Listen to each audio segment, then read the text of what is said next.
আসসালামু আলাইকুম, সবাই কেমন আছেন? আশা করি ভালো আছেন। আজকে বানাবো চিকেন ভেজিটেবল স্যুপ। তো এখানে আমি একটা কর্ন নিয়ে নিলাম। ওখান থেকে আমি কিছুটা কর্ন আর একটু গাজর, বরবটি, ফুলকপি আর একটু ক্যাপসিকাম দিয়ে আজকে চিকেন ভেজিটেবল স্যুপটা বানাবো। কারণ শরীর স্বাস্থ্যের অবস্থা খুবই খারাপ, সেজন্যই একটু হেলদি একটু খাওয়ার চেষ্টা করতেছি। তো এখানে আমি বোনলেস চিকেন নিয়ে নিলাম।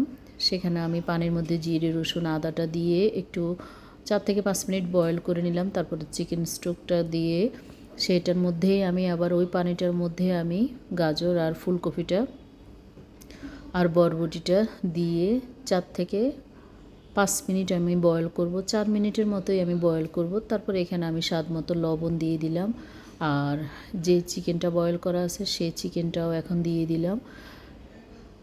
তো চিকেনটা একটা চিকেনের বোনলেসটা নিলেই হবে, কারণ এখানে আমি 4 জনের জন্য স্যুপটা রান্না করব। আর এখানে আমি একটু সয়া সস, একটু টমেটো সস আর একটু গোলমরিচের গুঁড়া আর অল্প একটু 1 চামচ লেবুর রস, তো সব কিছুই আমি পরিমাণ মতোই দিয়ে দিয়েছি। আর এখানে আমি একটা ডিম দিয়ে দিলাম। আপনারা চাইলে 2টাও দিতে পারেন, কারণ আমার কাছে ডিমটা বেশি দিলে একটু কম ভালো লাগে।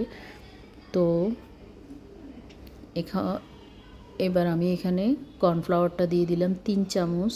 কর্নফ্লাওয়ার আমি ঠান্ডা পানির মধ্যে মিক্স করে তারপরে দিয়ে দিলাম। আর এখানে আমি একটু ধনেপাতার সাথে একটু কারি পাতা দিয়ে এবার স্যুপটা নামিয়ে ফেলবো। এই স্যুপটা বিশ্বাস করেন এত মজা, এত হেলদি একটা খাওয়া, একদম অয়েল ফ্রি একটা জিনিস। এটা আপনি চাইলে একদম 15 থেকে 20 মিনিটের ভিতরে আপনি রেডি করতে পারবেন। তো এটা শরীরের জন্য অনেক হেলদি বা অনেক ভালো একটা জিনিস। তো আমার ভিডিওটা যদি ভালো লাগে অবশ্যই শেয়ার করে দিবেন, লাইক, শেয়ার, কমেন্টস অবশ্যই করবেন। তো সবাই ভালো থাকবেন, সুস্থ থাকবেন, আর আমার জন্য আর আমার হাজব্যান্ডের জন্য অবশ্যই দোয়া করবেন। আমিও সবার জন্য দোয়া করি, আল্লাহ যাতে সবাইকে ভালো রাখে, সুস্থ রাখে। তো সবাই ভালো থাকবেন। আল্লাহ হাফেজ।